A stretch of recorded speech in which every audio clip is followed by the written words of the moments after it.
طاقتور کون؟ انسان زیادہ طاقتور ہے یا ہم جیسے ننھے منھے پرندے اور حشرات الارض؟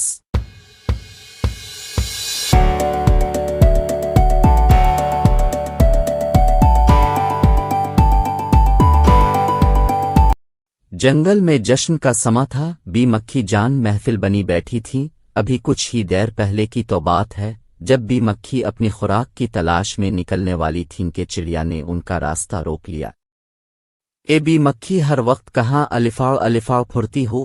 کبھی ہمارے پاس بھی بیٹھ جایا کرو۔ چڑیا بہن بیٹھ تو جاتی پر کیا کروں جلدی میں ہوں، مکھی نے دور کہیں دیکھتے ہوئے کہا۔ اے بی مکھی، ایسی بھی کیا جلدی ہے؟ وہاں کیا ہے جو یہاں نہیں؟ چڑیا نے تجسس سے پوچھا۔ وہاں وہ سب کچھ ہے جو یہاں نہیں ہے، بی مکھی نے شرارت سے کہا۔ اچھا، جب ہی مچھر میاں تمہارے ساتھ صبح سویرے نکل جاتے ہیں؟ بہن مکھی، ہمیں بھی تو بتاؤ نا، وہاں تمہیں کیا ملتا ہے؟ بڑی دیر سے خاموش بیٹھی فاختہ نے اشتیاق سے پوچھا تو بی مکھی نے کہا، آج میں تمہیں بتا ہی دوں کہ ہم دونوں بہن بھائی یعنی میں اور مچھر بھیا صبح سویرے کہاں جاتے ہیں؟ ہم انسانوں کی بستی میں نکل جاتے ہیں، جہاں بعض گھرانوں میں گندگی کا ڈھیر لگا ہوتا، ہر چیز کھلی پڑی رہتی ہے۔ میرا جو جی چاہتا ہے خوب مزے لے کر ڈٹ کر کھاتی ہوں۔ سب مجھے بھگانے کی کوشش تو بہت کرتے ہیں، لیکن اپنے برتن ڈھانپ کر اور جگہ کی صفائی کر کے نہیں رکھتے۔ نتیجہ یہ ہوتا ہے کہ اگر ایک جانب سے مجھے آ جاتا ہے تو میں مزے سے دوسری سمت جا بیٹھتی ہوں۔ گندے برتنوں پر تو میں خوب بھنبھناتی ہوں، لوگ مزے کی چیزیں کھا کر بچا کھچا اور چھل کے گلی میں پھینک دیتے ہیں، جنہیں میں خوب مزے سے کھاتی ہوں اور اپنی جان بناتی ہوں۔ آج کل آموں کا موسم ہے، بعض انسان ایسے احمق ہوتے ہیں کہ پھلوں کو گلا سڑا کر پھینک دیتے ہیں، جس کی وجہ سے خوب باؤ پھیلتی ہے۔ بچے بڑے بھی آدھا آم چوس کر پھینک دیتے ہیں اور میرے مزے آ جاتے ہیں۔ مچھر بھیا میرا خوب ساتھ دیتے ہیں، انسانوں کا خون چوسنے میں مچھر بھیا کو بہت لطف آتا ہے۔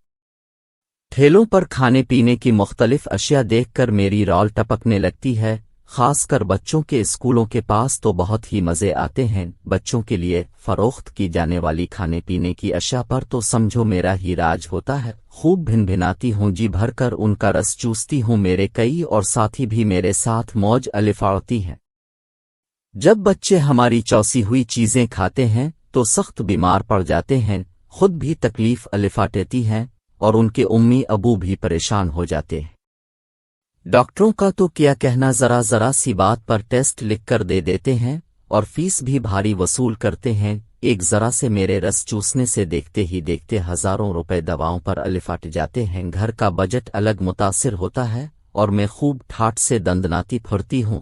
بی مکھی بڑے فخر سے انسانوں کی حماقت اور اپنی دانائی کی داستان سنا رہی تھیں اور تمام پرندے بڑی دلچسپی سے سن رہے تھے۔ گہری سوچ میں ڈوبے بلبل نے کہا کہ یہ بی مکھی، انسان اتنا طاقتور ہو کر بھی تمہیں کچھ نہیں کہتا؟ بلبل کی حیرانی پر بی مکھی نے زوردار کہا لگایا، طاقتور اور انسان؟ بھائی یہ اچھا مذاق کیا تم نے، لو سانو، یہ انسان بھی خوب ہوتے ہیں، پہلے خود ہی ہمیں دعوت دیتے ہیں، جب ان کے بالاوے پر ہم چلے جاتے ہیں تو بجائے مہمان نوازی کے ہمیں مار بھگانے کی دھن میں لگ جاتے ہیں، لیکن کامیاب نہیں ہوتے، کیونکہ ہم میں ایکا بہت ہے، ہم میں سے کوئی یہ نہیں کہتا کہ یہ میرا ہے وہ تیرا ہے۔ جو بھی ملتا ہے مل بانٹ کر کھاتے ہیں، اور لالچی انسان، اس کا بس چلے تو سب کا مال ہڑپ کر جائے۔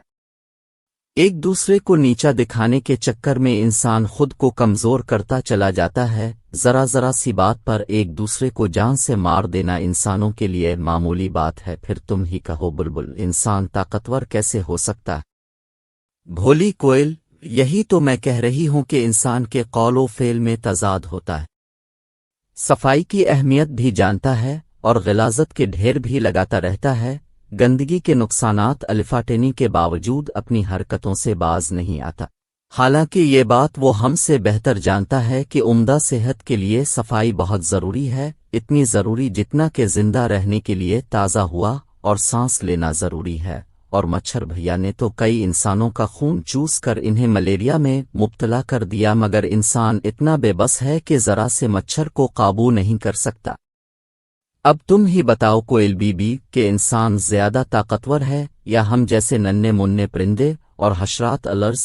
بی مکھی نے بڑے گھمنڈ سے اپنے ساتھیوں سے پوچھا اور خود پھڑ سے الفاڑ کے کھجوروں کے ٹھیلے پر جا بیٹھی جس پر اس کی کل سے نظر تھی، لیکن میٹھے میٹھے آموں کو چھوڑنا بھی تو نہیں چاہ رہی تھی۔ اب موقع ملا تو وہ کیوں ہاتھ سے جانے دیتی؟ بی مکھی نے سوال تو اپنے ساتھیوں سے کیا تھا، مگر تم بتاؤ بچوں، کیا تم بی مکھی کا گھمنڈ خاک میں ملا سکتے ہو؟ اگر ہاں تو کیسے؟ یہ فیصلہ تم پر چھوڑا، لیکن فیصلہ کرنے میں دیر نہ کرنا ورنہ